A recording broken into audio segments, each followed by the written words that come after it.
Have you ever been in one of those meetings, the ones where a huge decision needs to be made and it just turns into a total mess? It's a super common problem. But what if I told you there's a simple, really elegant playbook to fix it? Let's dive into this framework, because it's a game changer for making clear, aligned decisions with your team. I mean, does this hit close to home or what? We've all been there, right? The person with the strongest opinion, or maybe the most impressive sounding metric that doesn't actually mean anything, they often win the day. It's so frustrating, it's inefficient, and let's be honest, it almost never leads to the best result. But what if we could actually change that whole dynamic? What if, instead of just arguing back and forth, we had a structured way to have the right conversation, a method to make sure every crucial angle is considered and everyone is, speaking the same language? Well, that's exactly what this playbook is all about. So our first step on this journey is all about moving from that familiar decision-making chaos towards some real, actual clarity. The big idea here is to get past that messy world of gut feelings, of hidden agendas, of personal biases. All that stuff can absolutely cripple a team's ability to do great work. What we need is a system, a real process that puts objectivity and a shared understanding right at the center of the table. And that system, well, it all starts by creating a shared language. And this is where something called importance theory comes into play. Okay, so what is it really? At its heart, importance theory is just a framework that gives your team a common vocabulary to talk about decisions. It's designed to be this perfect blend of hard, objective data on one side and the incredibly valuable, subjective wisdom that your team members have on the other.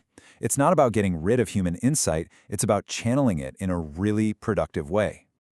So how does it actually work? Well, the entire framework is built on 6 core pillars.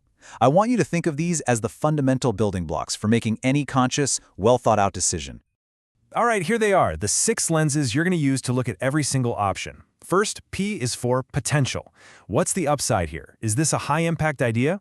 Next, A is for alignment. How well does this actually fit with our company strategy and our goals right now? V stands for viability. Can we actually do this? Do we have the people, the time, the tech? C is for confidence. How sure are we about the outcome? Is this backed by data, or is it more of a shot in the dark?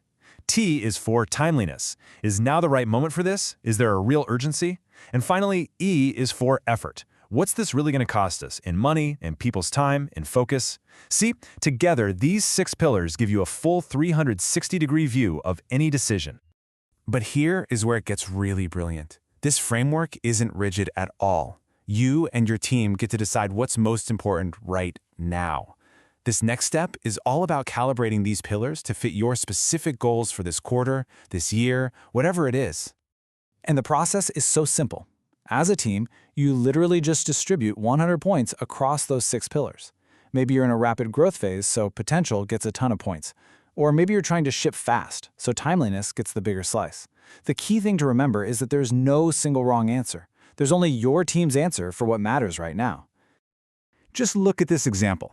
Let's imagine a fictional R&D company we'll call Viridia Labs. For them, innovation is everything. So you can see they've put a whopping 50 of their 100 points into potential. Yeah, the other pillars like alignment and viability are still important, but they're not the main event. This simple chart becomes their unique decision-making engine. Okay, so you've defined your pillars, you've calibrated your priorities. Now for the most important part. How do you actually use this thing in a real meeting to make a tough call?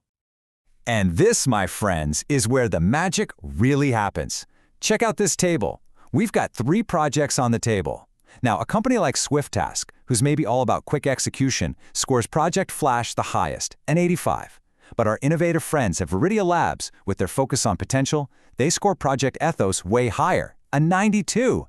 It's the same projects, the same framework, but different priorities lead to totally different outcomes.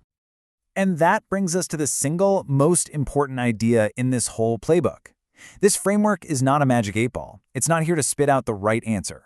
Its real power is that it forces you to have a structured, transparent, and aligned conversation about why you're making the choices you're making. So how can you put this into action, like tomorrow? It's really just this simple checklist. You introduce the pillars. You run that 100-point exercise to get everybody aligned. You list out the options you're debating. You have everyone score them. And then, this is the critical part, you reveal the scores and talk about the results together. This is your practical manual for getting started. And in the end, it's the transformation that matters, right?